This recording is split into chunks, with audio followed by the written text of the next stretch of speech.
Hello everyone. Вітаємо в Політехніці Львівській. Dear ladies and gentlemen, before we will start our today's meeting with prominent astronaut Славош Узнанського-Вішнєвський, I will ask you to spend 1 minute to honor those people who have died in this war. So please stand up.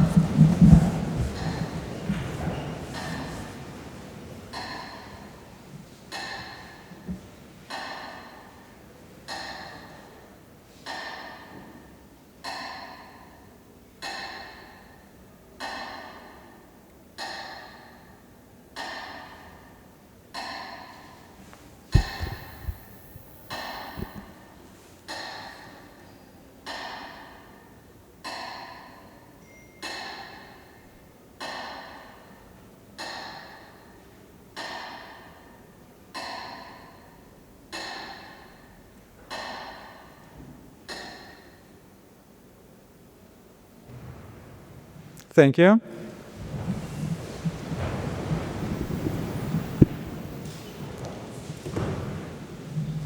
So, dear students, professors, guests, also we have a lot of connections online via Zoom, in Zoom translations.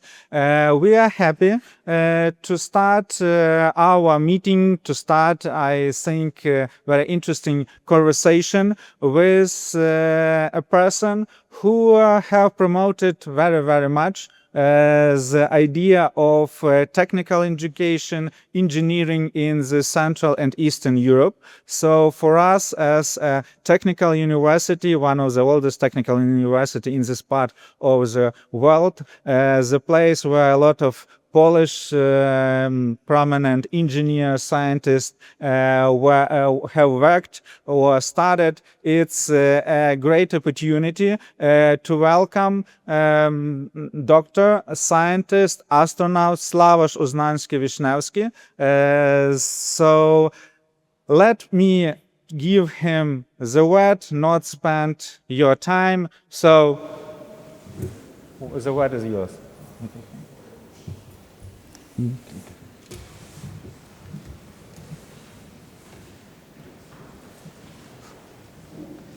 One, out. Раз, два.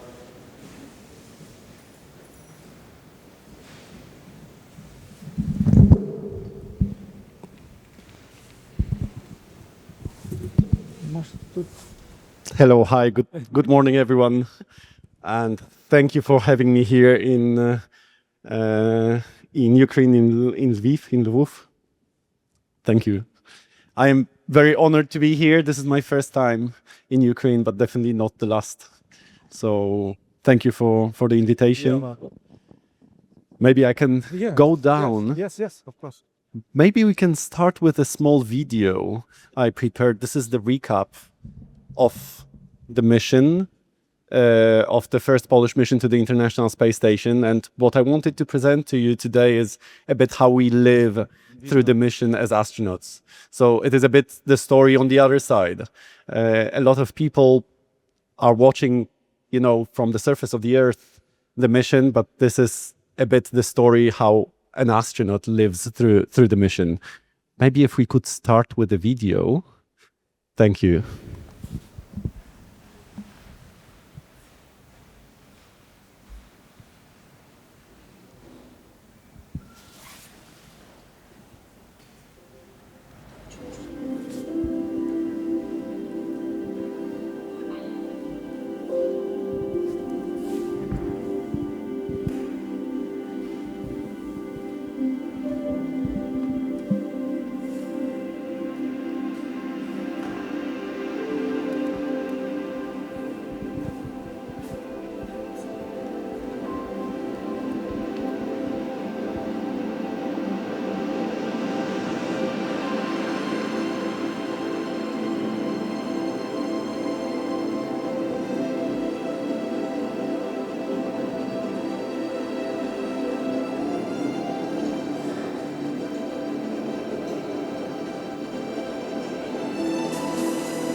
Thank you. And thank you. For me, this is a big moment to be actually here in at the Politechnika, the Technical University of Lviv,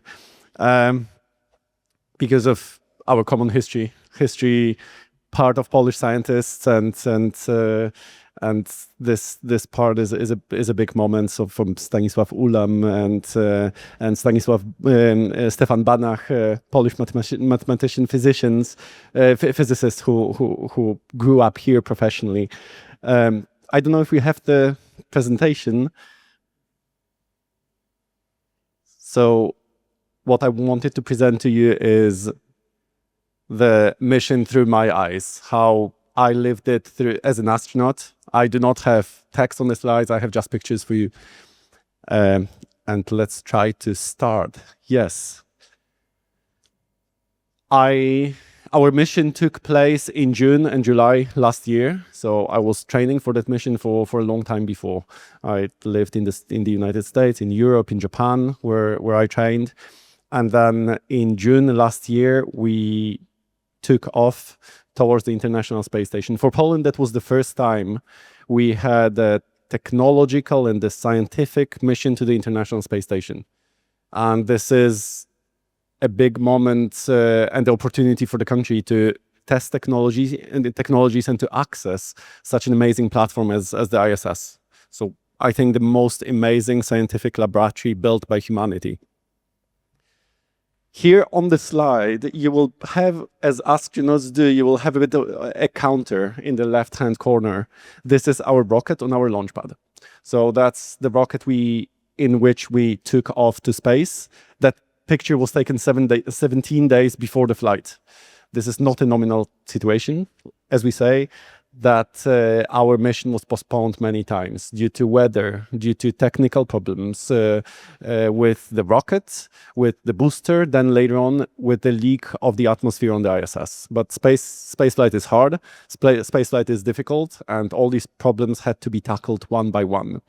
I have a lot of pictures from maybe let's start how the rocket is built. I took off in a rocket built by SpaceX in the United States. This is how the rocket is built. The rocket is built from three main parts. This bottom part, the biggest part, stage 1, that is called booster. Our booster and its serial number was 1092. So 10, this one, the first one is because it's the first stage of the rocket. 92, because 92 boosters have been produced by SpaceX before. Dot 2. Maybe anyone knows. I'll be asking questions maybe from time to time. Anyone knows why there is a dot 2 at the end? Hands up. No one knows. Yes. Correct. This is the second flight of the booster. Thank you. This is the second flight of this booster. As you can see, it's not fully white. It is a bit smoked. These boosters, they land on Earth. They are refilled, tested again, and then fly back to space. For us, this booster already flew in April 2025, a couple of months before our flight. And for me, what is really amazing, this booster flew the third time with crew 11 to the International Space Station just 20 days, around 20-something days after our flight. So these boosters come back, they are retested, checked again, refilled, transported to the pad, refilled with fuel and fly again. So this is really kind of a serious production. 92 boosters. When I came back from space, I could touch in the factory floor, the booster number 100. And no one at SpaceX at the beginning of the company thought they were going to produce 100 boosters. Second stage. Number 2, you know why, because this is the second stage, 505. So this is 505th second stage manufactured by SpaceX. It's a serious production. Today, the rocket production at SpaceX is a serious, big production. And at the top, this small capsule. In this capsule, there are astronauts. Us, our crew, we flew in that capsule at the top. The serial number of ours was 213, and we named it Grace. This capsule was flown to space for the first time. As I told you, I have many pictures of the rocket on the pad. But here you can see a bit closer how they look. You can see the second stage, 2505, but you can see the Dragon spacecraft. It is composed out of two parts. The top part, this is where astronauts sit. The bottom part is infrastructure. Here you can see the black part and the white part. What is the black part? Hands up. Anyone? Yes? Yeah, so that's basically this black part on one side are solar panels. On the white part on the other side, these are radiators. So solar panels, they charge batteries, and this is thanks to that we have power. The white part are radiators, and radiators, all the energy that is produced is transformed to heat, and this heat has to be evacuated to space. So these radiators remove heat. And thanks to that, we can live in the capsule. Going forward, it got blocked.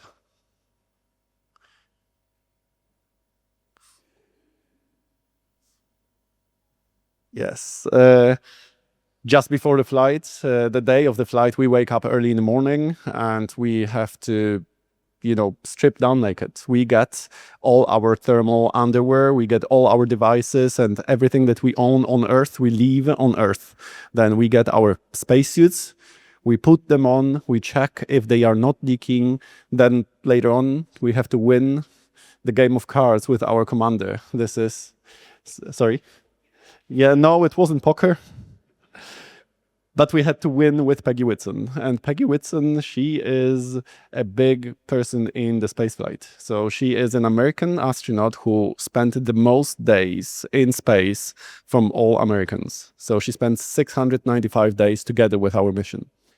You need to win with a commander, it's a superstition, and then when you win, you can go to your rocket and then launch. We were so ready after all the postponements, then we won in the first round, and then we go forward towards the pad. You can see the access corridor. What happens is you go on the launch pad, on the elevator, you click the button that is called space. You go up, you go through the access corridor like that into the rocket. And for us, the 25th of June, 2025, so almost a year ago, we launched to the International Space Station. Here you can see this is 5 seconds after the flight. We clear the tower. And the next slide, please.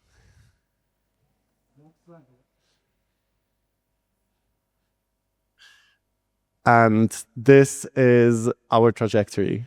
I don't know if it will work. Maybe if I'm closer there, it will work. No. Okay, so I'll leave it. I'll say next slide. This is our trajectory. I really like talking about this slide. And if you click again, next, you can see in one trajectory actually how the rocket is built. In this light part that you can see the most of the light on your right hand side, the parabolic trajectory, this is stage one. What we call stage one, it is atmospheric.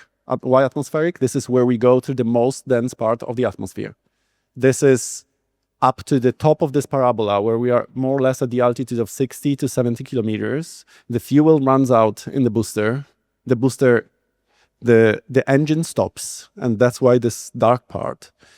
And the booster will land back on Earth, and we ignite the second stage. And then later on, we continue along the coast of the United States, Canada, we cross the Atlantic, and before the European continent, we escape to orbit. So this is stage two. The Atlantic coast, the last eventual emergency landing on the American side of the Atlantic is St. John's. Then eventually we could emergency land with a ballistic re-entry in Shannon in Ireland, and if not, then later on we escape to orbit. When we escape to orbit, we detach from stage two, and we are left in this small capsule. This part, up to the atmosphere, takes 10 minutes. From the launch to orbit, more or less 10 minutes. So for us, it was between 8 and 9 minutes. And next slide, please. And then later on, we detach from the rocket. And here you can see, this is the picture taken 3 hours into our flight. So we were already in microgravity in the capsule and enjoying the first moments, feeling that our bodies have to adapt to microgravity, fluid shifting, having first headaches, maybe a bit being disoriented, but all three of us happy. And the picture was taken by Peggy Whitson. That wasn't the rookie into the spaceflight. We three were. So me from Poland, Shuks from India, and Tibor from Hungary. And next slide, please. I told you it was 10 minutes for us to go to orbit. But it took us almost 30 hours to dock to the International Space Station. So to go to space is quite fast. It's a hell of a ride. And then later on, we were trying to chase the ISS because of orbital dynamics and how for the economy of fuel, we take many, many hours to align our orbits to be able to dock. Here, this is a picture of our capsule. So this is our capsule, Grace. We are inside. This picture was taken by Crew 10 of the International Space Station that came a couple of months before us to the ISS. With open the nose cone and exposed, you can see this ring that was used to attach us to the ISS, what we call docking. So we docked. You can see 4 thrusters there, all systems for guidance, navigation, control, orbital trajectory, docking hooks, and all these systems that help us then later on to control the trajectory, dock, and attach to the ISS. And next slide, please. And that's when we docked. 28 hours after the flight, we docked to the ISS. And you can see the picture already of the structure of the ISS. What we had to do, we had Earth, and on the picture we have Earth at the bottom. Then there is the ISS. We had to go around the whole station and then dock what we call the zenith position, the position at the top. On the right-hand side, you can see a shiny module.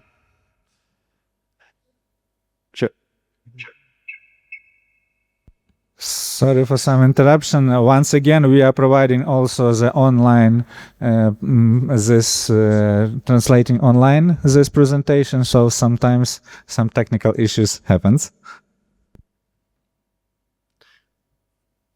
Okay, let's continue. On the right-hand side, you can see the shiny module of the ISS. Who knows how it is called? Hands up. There is definitely someone who knows. Don't be shy. Sorry? No questions. So, yeah, the shiny module is called Columbus. Columbus is the module of ESA, the European Space Agency, that was built in Europe, built mostly by Airbus and 11 other countries that contributed to all the systems and the shell and everything. On the left-hand side, on the other hand, is a Japanese module. Anyone knows how it is called? The Japanese module is called Kibo. So here on this structure, you can see 2 big international partners of the International Space Station. So Europe with ESA and Japan with JAXA. Japanese laboratory is the biggest laboratory on the International Space Station, composed out of 3 modules. And our capsule that says Axiom Space, so that was our capsule, taken the picture with the Canadian robotic arm and its camera. And we docked to the International Space Station. Obviously, we had to open the hatch. First, the ISS opened the hatch, then we opened the hatch, and we flew in, as you could see on the video, we flew into the International Space Station. For us, it was a bit stressful at the beginning, especially because you fly head down, you're on cameras, you have to do the flip and give your first press conference. So that was a bit a stressful moment, especially because that was the first time we were going to the International Space Station. And the next slide, please. That's exactly where our capsule was, is at the top of that slide. So we flew head down, we had to flip. That was the whole crew of the International Space Station actually there in white t-shirts, and us 4 who docked to the ISS, all 4 of us. As you can see on the left-hand side, Peggy Whitson, our commander of our Axiom 4 mission. Then above her, Tibor Kapul from Hungary, Shubhanshu Shukla from India, and myself representing Poland. We gave our first press conference, and then the next slide, please. And then we went on a tour of the International Space Station. Please click again. As you can see, this is just after our conference. It's a small video where we were actually flying for the first time in space. You can see all these cables around. You don't want to be the guy who got entangled and disconnects power to some modules, and then for half a day, people won't need to commission back these systems. So these were these moments where we were not very familiar with the conditions. Our bodies were changing, but we had to pay attention to everything around. And at the back, you can see Peggy still being at the back and all the other guys giving this press conference, and we were going on the tour of the ISS. Next slide, please. There is not a lot of time to enjoy that moment. So just right after, we started to unload cargo, unload our experiments, and start to execute what we went for. Our work as engineers, as scientists, to actually work for other people. So people who are on Earth, and sometimes in Poland, hundreds of people who were working on these scientific experiments and sometimes waiting for their whole lives for this experiment to be executed. On this picture above my left hand, you can see the green cube. So that was a bioreactor with algae. So volcanic algae that we brought from Earth to space to be able to see how these algae generate oxygen in new conditions, in microgravity, in radiation of space. What is their survivability? So potentially to build these bioreactors for life support systems of long-term missions, or maybe later on to bring this technology back to Earth to be able to, in a sustainable manner, maintain the quality of our atmosphere. Above my right-hand side, this is a high-performance computer built by a Polish company that was used to test AI algorithms in space. So this is a platform that is installed as we talk today on the International Space Station. You can submit the code and submit the certain AI algorithms that you'd like to test in operational settings of space. Next slide, please. There is a lot of experiments. The orientation of this picture is not by mistake. So actually the floor is down. The ESA caption is good. I was just hanging out from my crew quarter. This is where I slept, and this is where I worked for almost 20 days. So this is my crew quarter, and what is floating in front of me, it's a radiation monitor. This is a radiation monitor that was built in my organization at CERN, at the European Organization for Nuclear Research, and through a Polish company today is transferred and commercialized on the market to be able to measure radiation for different applications. Space is one, but this radiation monitor is, for example, considered to be installed in fighter jets to measure the exposure of radiation when pilots do different types of missions. Next slide, please. There was a lot of science. I think we said already 13 different experiments built by Polish institutes and Polish companies that I was able to take with me to space. But it's not only about science. It's also a lot of education, a lot of interest and inspiration for younger generation like you guys here, guys and girls. This is the picture where I was working on some education demonstration. I don't know if you can see, there is a Newton cradle there. Who knows what a Newton cradle is? Hand up. No one. Let me explain. Imagine these, like 5 balls that hang on, at the bottom, and here in gravity you can put one up, you can drop it, it transfers its energy, and it kicks out the ball on the other side. Who saw an experiment like this before? Hands up. Anyone? No. So, as you can see, on orbit, the Newton's cradle looks differently. These balls in front of cameras there, they basically go all around the place in microgravity. So these were demonstrations that I was recording for schools in Poland. This is one of the most difficult tasks for astronauts, at least all the astronauts I discussed. It's just because there is a lot of equipment involved. All these cameras I had to set up. I took this picture with one camera. One camera is installed on the right-hand side. 2 camcorders are installed on the left-hand side. So you need to connect your sound. Today I got a microphone from you guys, but there on the station I had to install my sound, my batteries, my memory cards, my cameras. I had to build the set, document everything, but at the same time, you are a director and you know, you need to build the set.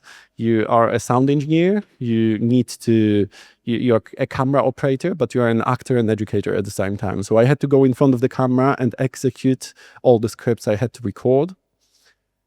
And all that in 30 or 40 minutes. Bring all the equipment, install, build the set, do my recordings, bring back the equipment, put the batteries on chargers, put the memory cards and downlink to Earth and dismantle all the sets so someone else could do their job and I switched to other experiments. Next slide, please. Yes, and this is how you bring all the equipment in orbit to your set. You can see the camera on the Velcro on of my pants, and an iPad where I have all operational tools, and a pouch of water that served me to do some demonstrations of water on orbit, and this big box attached to my belt. This is, I don't know if you can see, but it says EPO Uznański. EPO means Educational Public Outreach. So these were really all the elements that I was using for STEM demos for schools. And next slide, please. But throughout the day, science, tech demos and technology, education, astronauts have to eat. I had a chance to bring some Polish food with me that was cooked by a Polish company, dry freezed specifically, so I took pierogi. I already was asked today by one of the interviews how the pierogi tastes in space. I think this is an important moment as well to bring part of our nations, our culture, and tell about the country, tell about where we are from, and how Poland looks like, and why we are traveling to the International Space Station, and you know, and share this moment around food that we can bring. I think this is a big part of each culture is food. So that was one of these moments of pierogi floating in space. The whole day is quite packed, and we wake up in the morning. We start work at 6 a.m. with mostly medical science and medical experiments. Then we have the first conference with the ground, maybe 7:30. Then the whole working day starts. And we go through the whole day. We finish the day maybe around 7, 8 p.m., sometimes 8:30 p.m. So the day is quite long. And then later on, when we have the last conference with the ground, we have the time off. There is not a lot of time off. So we try to gather, to eat together. This is one of these moments where you can see astronauts. You can see myself. Then next to me, a NASA astronaut, Nicole Ayers. Then Peggy. Above us, it's Takuya Onishi, the Japanese astronaut who was the commander of the International Space Station during our mission. So he was our commander. He was responsible for the whole station. And then you can see Anne McLean and Tibor and the hands of Shooks. You cannot see his face. And next slide, please. And then you go to sleep because you know that you have to wake up at 5:45 next day to start work at 6. So I try to go every day to sleep more or less around 10 p.m.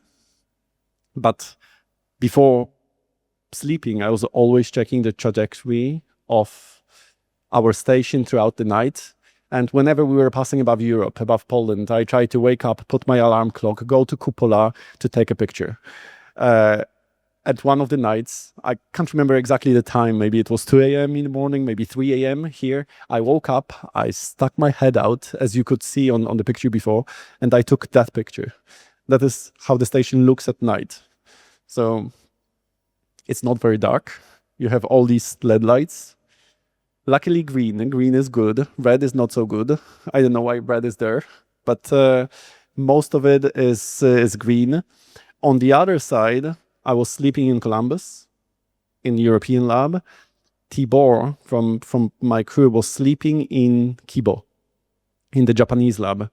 I don't know if you can see him here on this picture. I can point you towards this black rectangle, and that was Tibor. So I was lucky enough to have a crew quarter, so I had a bit of private space. Tibor was sleeping attached to a rack with electronics. So that's an ultimate camping. He was there. One of the corners of his sleeping bag detached, so he was floating in the middle of the module. I checked if the other corner is well attached, and I didn't wake him up, and then I floated to Cupola to actually take my pictures. And the next slide, please. And Cupola is, I think, the most favorite place of all astronauts on the station. So if you click on the next one, I was able to take couple of items from Poland. This flag is the Polish flag that flew to space before. Flew in the first mission, Polish mission to the ISS that happened in 1978.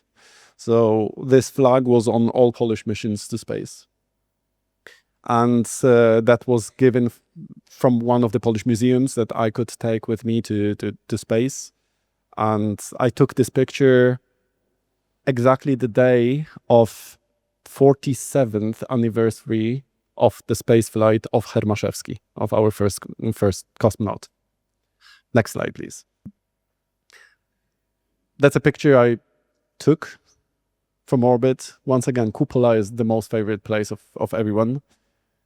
And I like this picture because I like this contrast of colors. So you can see the white sands, you can see the Middle East, you can see the Valley of Nile, and you can see the Delta of Nile here going into the Mediterranean Sea. And if you look well, you can see Cyprus and part of the European continent above. And on the right-hand side, these orange colors of, Saudi Arabia, and the deserts. Let's go on to the next slide. And this is one of my favorite pictures of all. So these moments at night, I was on the station during June and July, and with the orbital trajectory happening, being aligned in that way, for most of the missions, we did not experience nights. We had only days, and we were always sunlit. But these very, very precious nights, for just a couple of days that we had, I always try to go to Cupola to take a couple of pictures. And this is one of my favorite ones. And because on this picture, you can see so many different things. First of all, the camera, when you set up the camera, the shutter speed is quite long. So I don't know exactly how long here, but maybe a second and a half, maybe 2 seconds. But you can see with the orbital speed how much distance you cover on the surface of Earth. So this distance is, 2 seconds times 28,000 kilometers an hour that we orbit on the International Space Station. So this is one. We have this beautiful glow of the atmosphere. We can see the static structure of the ISS at the top. We can see the movement of stars that we had due to our movement. And you can see probably the North Star somewhere there, this direction. But also you can see all these lightnings on the surface of Earth that happened just by chance. So it wasn't planned. If you count well, it's around 20 lightnings. So just on the right-hand side there at the bottom, these are not blueberries, these are lightnings. Actually, these are the lightnings and the clouds, and they are quite sharp. So even with that speed, what happens is lightning, you see the photons, they got to you and to the camera at the speed of light, and actually happened to be, taken on that picture. Okay, let's go to the next one. And click again. And this is a video I could take. If you click again, We are leaving the United States here. This is the Atlantic Ocean. We go through the Atlantic, and in a moment we go towards Europe. In between Europe and Africa and Gibraltar, you could see the pass. So actually here we have Gibraltar, and Europe is on the left-hand side, and you can see Ibiza, Corsica, Sardinia, Italy, and then the sunrise on the other side that overflows the sensor of the camera. So all that happened probably in 2 minutes or 3 minutes, the whole video. So it's slightly sped up, but not so much. So these were these most beautiful moments, probably in the views of my life. Yeah, let's go to the next one. And then, you know, we do science, we do technology, we do education, we work long hours, we do a lot of medical experiments on our bodies. But then, you know, we looked out the window, but at a certain moment we need to put our flight suits. If you click again, take a couple of pictures as we took with the NASA crew. And if you click again, that's our crew. So once again, at the top, our commander, Peggy, myself on the left, Tibor on the right, Shuks at the bottom, our pilot. And we tried to represent our countries to our best capabilities. So Peggy representing the United States, me and Tibor representing the European Union, our countries, but also the European Union. You know, the United States, 350 million people or so. The European Union, 450 million. Shuks is winning this battle with, you know, 1.3 billion people. But if you think about this and you count, we, 4 people coming from 4 countries, 3 continents, representing almost 30%, almost 28% of the global population. For me, this is the representation of the spaceflight. We all live on this one rock, one globe, one planet. And from that perspective, I hope, you know, we will be able to respect us, our societies, and our planet to the best of our abilities.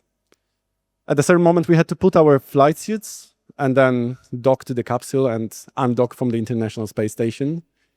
I was waiting for this moment for one reason, because for the moment, until now, I still didn't see the International Space Station with my own eyes. When we docked, we were attached to our seats. We saw the ISS on the console, thanks to the thermal cameras, optical cameras, and we did all the docking being seated. Then we were on the ISS and we did just part of the structure. And if we go to the next slide, this is the picture of the ISS during undocking. So whenever we could, we left this protected perimeter of the ISS, you know, of 220 meters. Then I could detach from my seat and I could float to the window to take that picture. If you click again, that's actually the video. So this is what I took through the window of our capsule when we were coming back home. So that's the ISS moving above the surface of Earth. And because we docked in zenith position, we were able to, you know, undock and see the ISS and the Earth in the background. We were docked in between Columbus and Kibo laboratories. So as you can see this cross at the top, we docked exactly in the middle of that cross. In front, there is a Dragon capsule of Crew 10. On the left-hand side, Kibo Laboratory, the Japanese. On the right-hand side, Columbus. This is where I worked and where I lived for most of my time on the ISS. And then that was the time to come back home. So if you click again, from going 28,000 kilometers an hour, you come back, you switch the engines on, you lose a bit of the speed and you start falling down. Then the drag of air will, you know, will remove part of your kinetic energy, and you drill this hole in the atmosphere, you heat up and you change into a fireball, and you lose this energy of a capsule of a couple of tons from 28,000 kilometers per hour under parachutes to 28 kilometers per hour, so 1,000 times slower.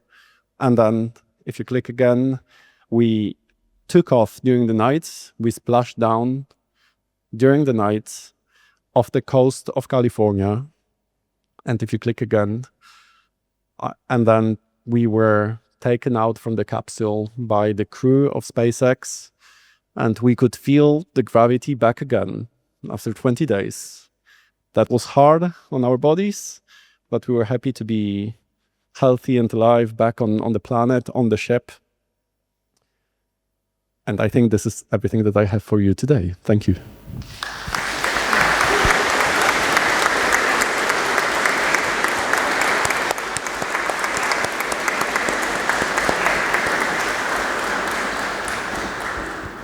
Thank you. So now you have the chance to answer questions. Please use the microphone to be so those who are online will hear you.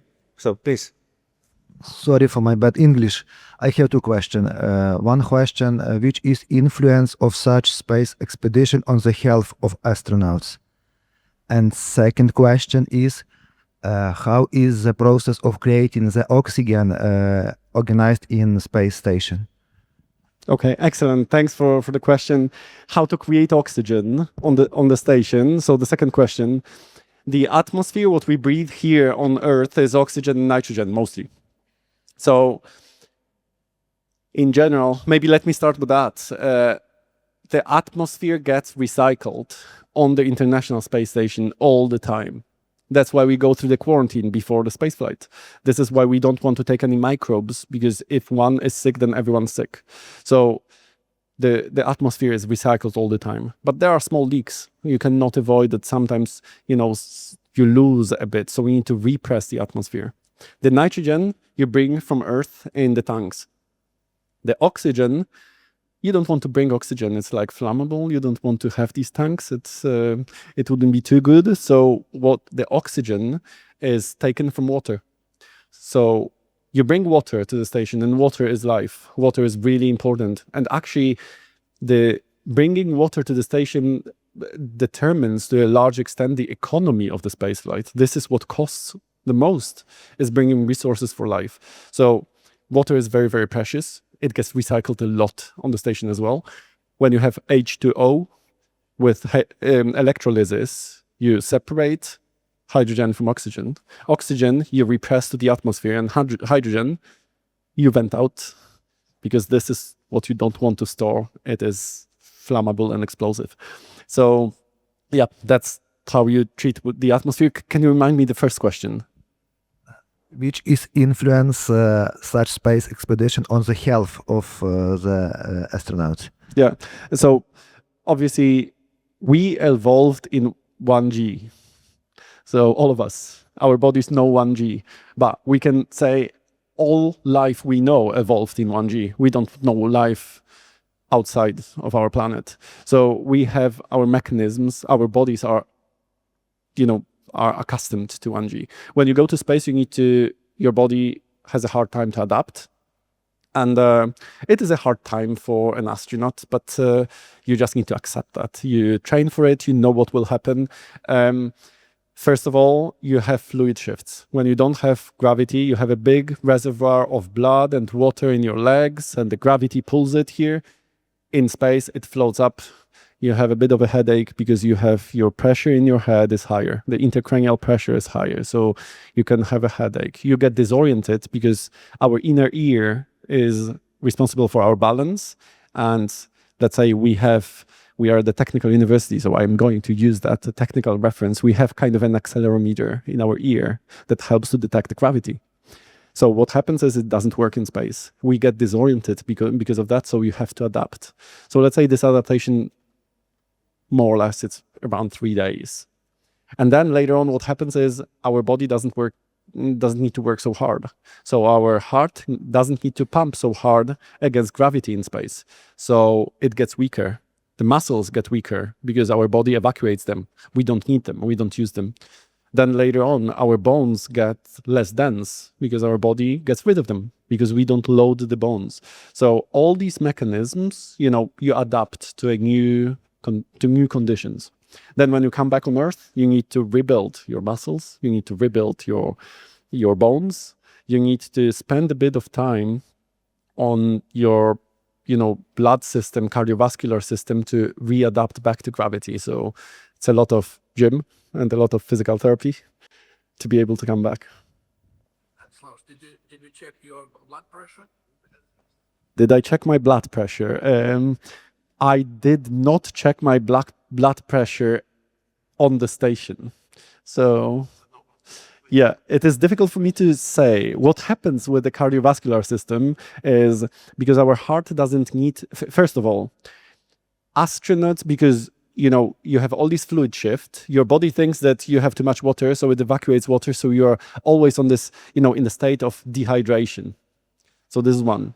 You have less volume of blood because the plasma of blood decreases, and in the longer term you get as well less red blood cells because they get destroyed more effectively in space than here on Earth. So you have less blood. Your heart is weaker. So, yeah. So all that. I would expect that the pressure is lower, but this is just, I'm guessing. I didn't measure. When you come back on Earth, you need to rebuild all that. So you need to get, you need to adapt again to gravity. And I can tell you, for me, probably coming back was slightly harder.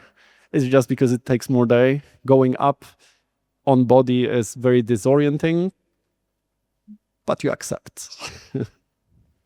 So Next time I will know exactly how my body will react. Actually, funny thing is, for astronauts,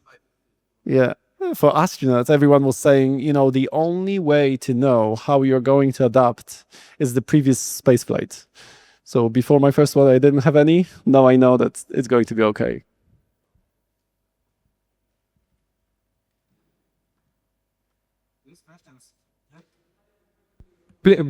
Будь ласка, до мікрофону підходь. You can ask questions in Polish, in English, in French. I'm sorry, I don't speak Ukrainian. I will try English because it's only foreign language I know. But previously in the video we see some seconds of your preparation for the flight and the big pool and so on. It's interesting how long it takes to prepare for the flight. And the second question, if you have the opportunity in the future, come back to the station, will you repeat such journey? The second question, the answer is yes. If I have a chance, I'll definitely say yes. I'll have to negotiate with my wife, but that would be a big pleasure and a big honor to be able to go again and use all my experience to, further push the boundaries of science and contribute and build another mission, either for myself or maybe for someone else. I would be very, very happy to work on that. The first question, yes, the training is long.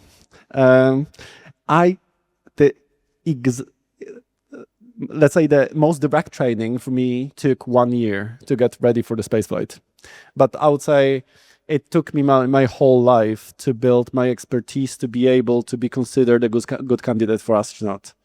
So I started my studies at the Technical University in Poland, in Łódź. And then I finished my studies in France. I did my PhD in France, and then I worked for 12 years as a scientist at CERN. And I think at each moment of my career, I learned a lot that allowed me to be a good candidate. As a scientist, as an engineer. In my private life, I climbed the mountains. I took part in expeditions in Tatra Mountains first, and then later on, in my life in the Alps and in the Himalayas. So my body knows difficult conditions. I think maybe that's why I adapted quite well. This is just a guess. And I think you need to be able to build knowledge. You need to spend time. And talking to you, I'm very happy to see young people and students here. It's a long path, and sometimes, it is hard, but when it's hard, it means that you're tested, and when you persevere, you build knowledge and you move forward. This is the best way to build your future career and opportunities. And I think my time, spent 15 years as a scientist, as an engineer, as a PhD student, then paid off during my recruitment process. Then I was able to be selected, and I was selected as the only Pole in the European Astronaut Corps, in the reserve and career astronauts. And then later on, Poland funded the mission. So this last part did not depend on me, but everything else, what your profile is, what your competencies are. It does depend on you. So, I keep fingers crossed for all of you to build your future careers, to build knowledge and build systems. Whatever motivates you, use it to your best capabilities, to spend that time effectively. Maybe I'll answer like fully the last part. The last year of training was intense. So we did centrifuges for high G loading. We did parabolic flights for ZOG flights. We had to pass tests on how to escape from a drowning helicopter in the oceans because we were evacuated by a helicopter.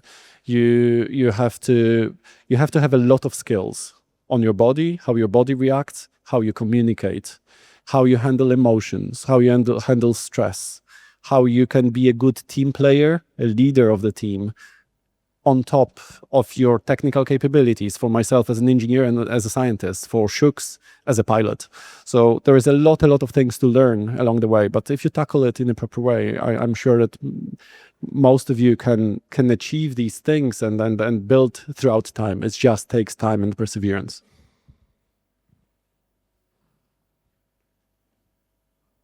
Будь ласка, підходьте, задавайте запитання. Так. I wanted to ask about the collider. Is it so much dangerous for society? The question is about the LHC, the Large Hadron Collider in Switzerland that I worked for 12 years in Geneva. Is it dangerous for the society? No. Is it good for science? Yes. So I think I use this sentence in my application as an astronaut. I think working for one of the biggest, actually the biggest science machine on Earth, the Large Hadron Collider, working on the ISS feels like a true natural step. I know it's cheesy, but I used it. It worked. So I'm not ashamed of that. I think it's an amazing achievement at CERN. There is 27 member states of the organization that contribute to a common goal, a common science, open science for the society. And I think it's an amazing place. It's not dangerous for the society, but you need to obviously build such machines in a proper way. Good protection systems. My part was powering. So how to power such a big machine so it is safe for people, it is well protected for the machine, so the spending doesn't go to waste, and then contribute to science. So I'm very happy I spent these 12 years at CERN, and maybe I'll be back. Who knows? So first, thank you for this amazing conversation today. And I have a question. So we have already seen a flight to the moon in this year. We have first tourists in the space. And I have this question. Please tell me how much decided is the experience or threshold, the entry into astronautics work. So how easily I can become an astronaut, like astronauts, yeah? It's not easy. So the question is how easy it is to become an astronaut. Yeah. Today. It's not easy, but as to the first part of your question, how much my scientific career contributed to me being selected, a lot.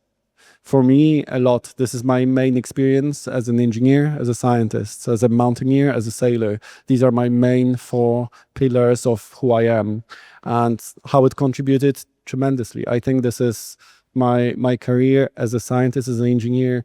I can analyze systems, I can build systems, I can diagnose them and bring back, in case of faults and errors, bring back some operational conditions. I think this is the strength of mine. But it's not only engineers or pilots who become astronauts. You can be a medical doctor. You can be a scientist in many science domains. Some of my colleagues are, trauma doctors, orthopedic surgeons. Some of them are geologists, like Alec Gerst from Germany. So he studies the planet and the geology of the planet. So the career is really open for a lot of people, but I would say there are 2 characteristics of astronauts. At least what I saw. One thing is they are very good at one particular thing. So there are scientists, there are pilots, or there are medical doctors. I would say 3 career paths. But they are good at what they do. And The second thing is astronauts, I think, in general, are very curious and are very happy to build knowledge outside of their specialty. So for me, I did science in medical sciences, in biotechnology, biology, that are not my core competencies, but I had to build that knowledge to be effective. So these are two main characteristics: having very specialized profile, but also being happy and learning fast many different things. It's not easy, but I think if you're curious and if you like what you're doing, if you're a good student and you build competencies, you have everything you need to try to become an astronaut. So I think this is the most important. If this is a dream of yours, whatever you dream, just pursue this and try to build with small steps your future. And who knows, I'll keep fingers crossed for those who are going to apply in the next selection, or want to become astronauts or any other career path. I think you build your future with these small steps and perseverance. Thank you, Slavosh. Yeah, thanks for the question. It's really an important question. Thank you. And nice hoodie. Будь ласка, підходьте. Будь ласка. Сергій Прохоренко, професор My кафедри question інформаційного. is, what did you feel? Вже є. Кучас. Професор кафедри інформаційно-помірової. В tym przypadku to ja zezwolę sobie w języku polskim, bo w latach obecnych, w poprzedniej kadencji byłem również profesorem Uniwersytetu Rzeszowskiego. To jednak tak. To pytania praktyczne, czyli całkiem praktyczne. Połączenie rzep, czyli połączenie złączka, taka. To była u was kilka razy widoczna na tych zdjęciach. To było dla mnie dość interesujące w tym przypadku, bo w tym momencie my montujemy na zdjęciu якраз podobne systemy, ale to nie tylko dla użytku takiego, ale że dla konkretnego utanienia złącz rakietowych. Czyli raczej następujące rakietowe silniki będą o wiele tańsze. Dobre pytanie o tym, jak rozłączania rzepu praktycznej z praktycznego punktu widzenia użytkownika było w przestrzeni. Mniej czy więcej wygodniej. Bo to, co my montujemy, czyli połączenie kolinearne, to będą jaкраз podobne systemy więcej automatyczne, bez mechanicznego odrywania. Nie wiem, czy w pełni rozumiem pytanie, to znaczy z praktycznego punktu widzenia automatyzacja systemów, jak wpływa na... Jak będzie wygodniej dla astronauta. Mhm. Czyli fizycznie odrywać, czyli podać komandę, żeby ono złączyło się faktycznie.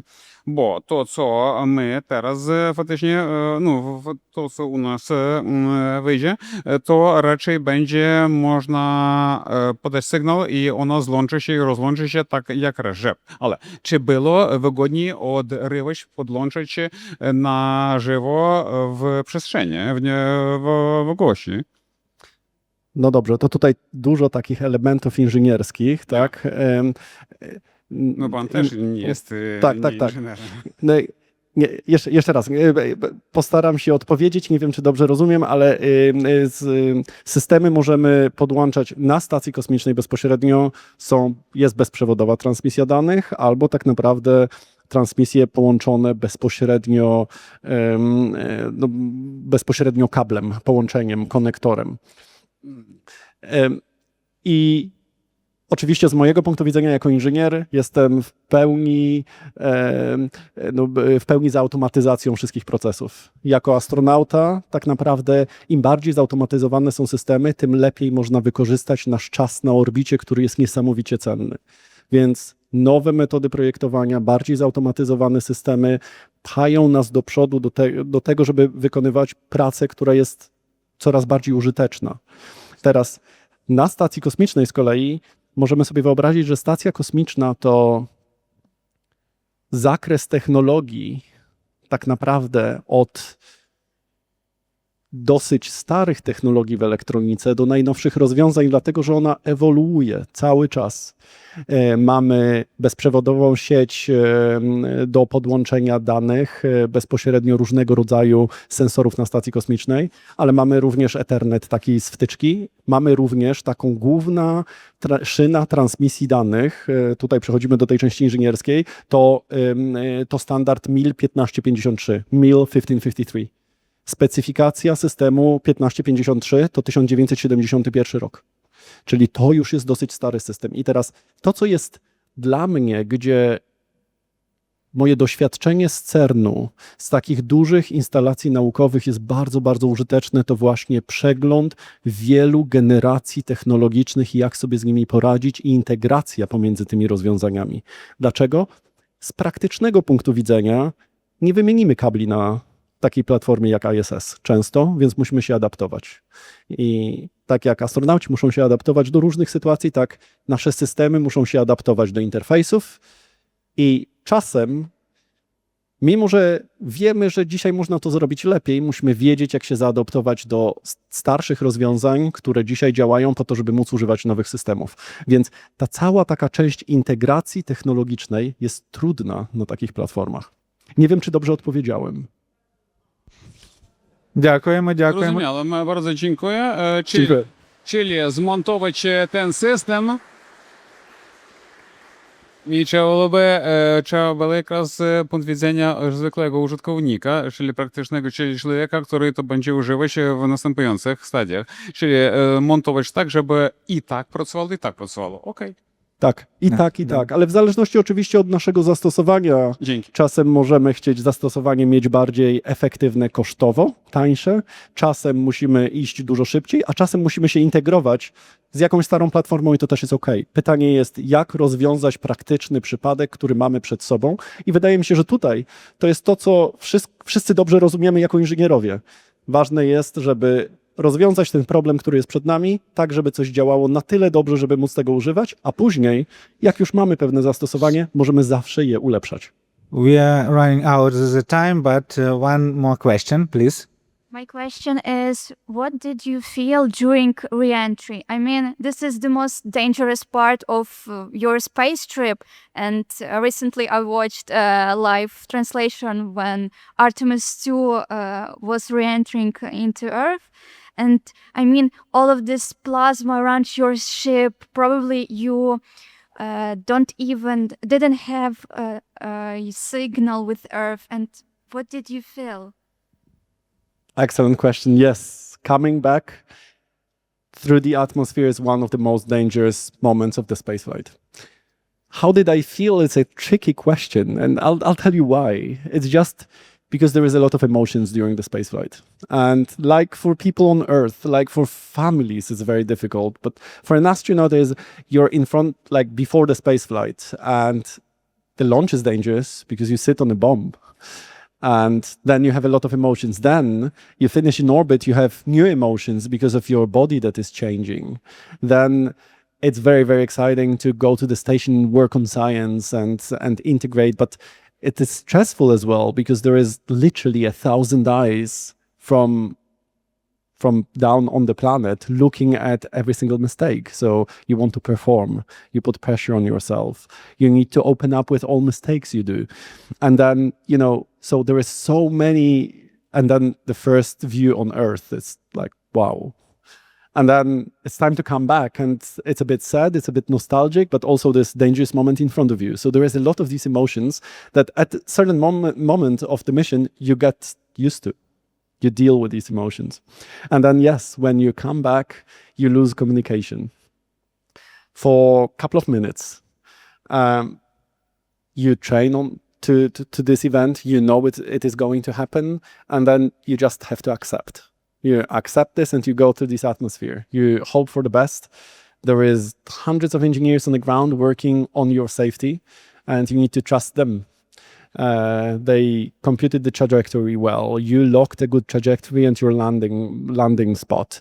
That the systems work properly. You lose communication, and this is a moment of the spaceflight when you lose communication, but also when you experience a lot of G-loading. So this is a lot of acceleration, deceleration in your body. And after 20 days in space, for me, it was hard. So then you focus on your body, and then you say like, okay, the communication will be back in a moment. And then you open parachutes, and then this is the most violent moment where you get a bit of, swinging, and then later on you splash. So yeah, there is a lot of emotions. One of the most dangerous moments, but I think the most important is acceptance of the situation you are in. It's just, you have chosen it and you have no choice. So for me, that's, from that acceptance comes a lot of freedom. And when you're free of thinking about that, you can focus on what you can control and what you can do. And I think this is the most important, because then this is when you minimize risk, when you do your job in a proper way and accepting what happens around. And I think it's a skill that I had to train a lot in my life. So yeah. Thank you so much. You're welcome.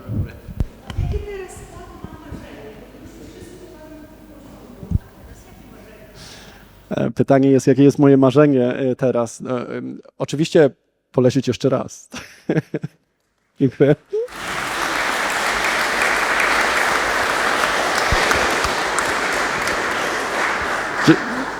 Dziękuję.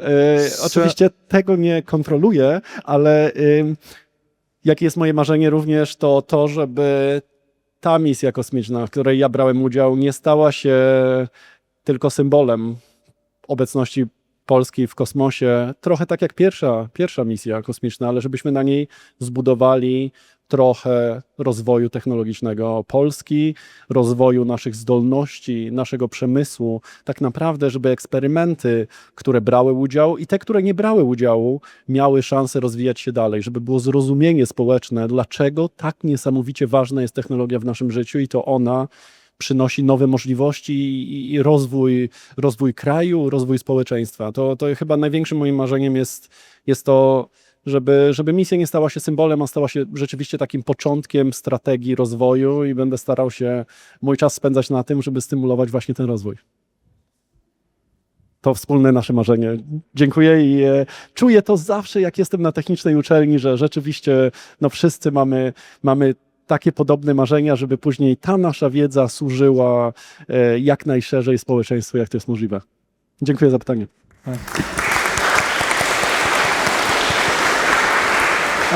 We also try to give the chance to ask the question for those who are watching us online. So one person was wishing, I don't see him now. So yes, Maketa Chevelot, let's try. Sorry for my insistence. Sorry. A very interesting lecture. Thank you. And my question is geophysical, because I'm from Space Radiophysical Department of Kharkiv National University. Are there any emergency cases of discommunication loss on the International Space Station, say during for geomagnetic or geospace storms? And how is this fight with these emergency cases? Thank you. I think it would be better if you will type your question in the chat. So please, if you have such a possibility, it will be much better for us. The last also the question from Mr. Sich.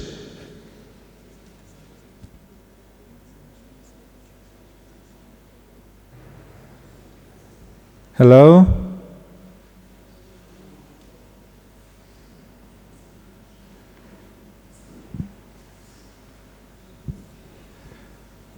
Okay, so ladies and gentlemen, we will have, we hope that we will have the opportunity to host here Slavosh Uznanski-Vishnievsky once again. So you will be able to ask him questions or online or here offline in this place. So we hope that it's not our last meeting. I would like also, before we will give the applauses to this prominent astronaut, engineer, doctor of science, I would like also to say thank you for Mr. Jakub Marek Karnowski, Marek Radzivon, Yaroslav Beldowski, those people from Polish organizations and official representatives of Poland here in Lviv in Ukraine. So I think it's a good time to make applauses for our lecturer, for our guests, Professor, Dr. Astronaut Slavosh Uznanski-Vishnievsky.